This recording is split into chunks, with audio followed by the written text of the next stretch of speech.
Welcome to Beer Untapped with Perry Miller, the podcast. I'm joined by Seth. Hey, welcome, guys. Thanks for finding us on the internet. Now, these shows originally aired on Brookings Radio, but now they're all here for your enjoyment. I hope you like it. There you go. Sit back, enjoy the show, relax. Let us know if you want to see anything on future shows. As we said, this comes out live in the Brookings area, but enjoy this archive episode. Beer Untapped with Perry Miller. Welcome to Beer Untapped with Perry Miller. This week, the amazing growth of craft beer in South Dakota. More beers than ever before are readily available, and it seems there's word of a new South Dakota brewer nearly every month, and it looks like there are more to come. Bitter Esters, Crow Peak, Dakota Shivers, Dempsey's in Watertown, The Firehouse, Gandy Dancer, Hay Camp, Miner, Sick and Twisted, The Knuckle, here at Wooden Legs. Fernson just got operating down in Sioux Falls. Watertown Brewing Company is doing a build-out. That's just the ones that are operating, and I've got a list of probably 6 or 7 other breweries that I've compiled. I work with the South Dakota Brewers Guild that we've compiled of just potential people that are brewing. That's Seth Cook from Wooden Legs Brewing of Brookings. All this is relatively new, as South Dakota had virtually nothing happening when it came to brewing from Prohibition all the way to the 1990s. Firehouse Brewing Company opened in 1991 in Rapid, and they were the lone gun for a long time. Dempsey's up in Watertown is, I believe they're right on about 10 years old, or maybe a little beyond that.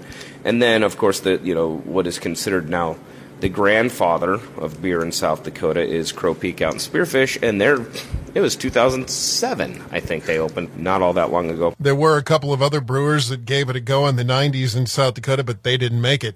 And it's not just South Dakota brewing that's seen a renaissance. There's also a far greater variety of beer available in the state.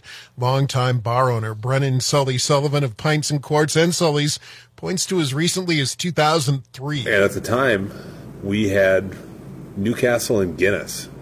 And then everything else was things like Leinenkugels, Foster's, and then Sam Adams came in, and it's progressed since then. And now I think a lot of younger people are realizing that there's a lot tastier things out there than fuzzy yellow beers. Sully says the craft beer scene really kicked into gear in 2009 in South Dakota with the entry of New Belgium and Odell. When they first came to town, that was one of the first breweries to really, come in and basically kick the door in on the craft brew scene.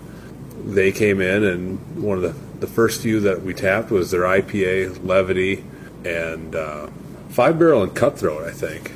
And I think we tapped all 4 of them at the same time, and they did phenomenally well. And that was about 6 months after New Belgium came in. Seth predicts we're going to see additional breweries distribute in South Dakota, which is still a developing market. The real large breweries have been able to get efficiencies and capacities that they can make deliveries to South Dakota, economical, finally. The big breweries now, think like the New Belgiums of the world. New Belgium has not always been a very big craft brewery. I mean, they started in a garage. When New Belgium came to South Dakota, that was because they had finally got to the point where they could distribute their product, and service their accounts that they had. And they make a really good product. So we're going to see a lot more breweries that will start to distribute into South Dakota because we have the demand here, and they finally have the capacity to make it happen. More when Beer Untapped continues.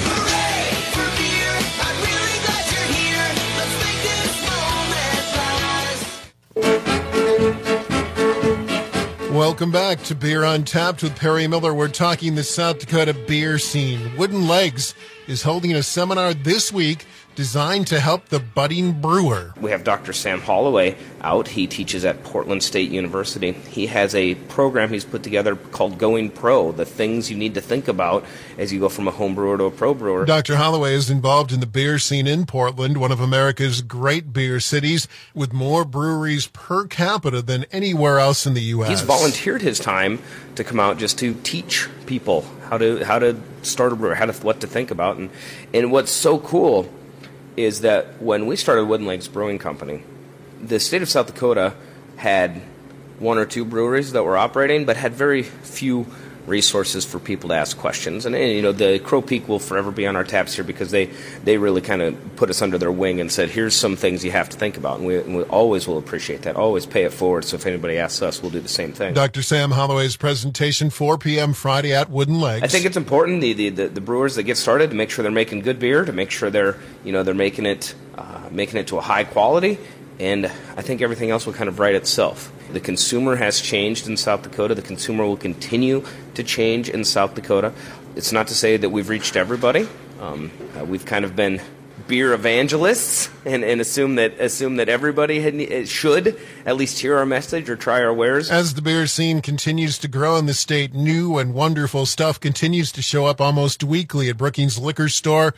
Our beer guide, Drew Eklund. Sierra Nevada has a hoppy lager. It's from the Beer Camp series. It's $8.99 for a 6-pack or $15.99 for a 12-pack. Kind of starts off like an IPA, but it finishes, it has kind of a clean finish like a lager. It's a lager, so it doesn't really stick to your tongue, you know.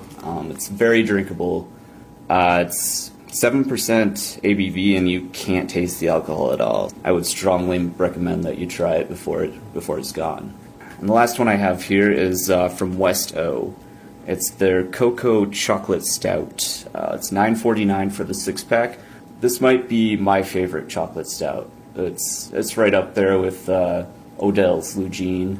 It's a huge chocolate flavor that comes through at first. There's a slight coffeeness to it that keeps it from going overboard on the sweetness.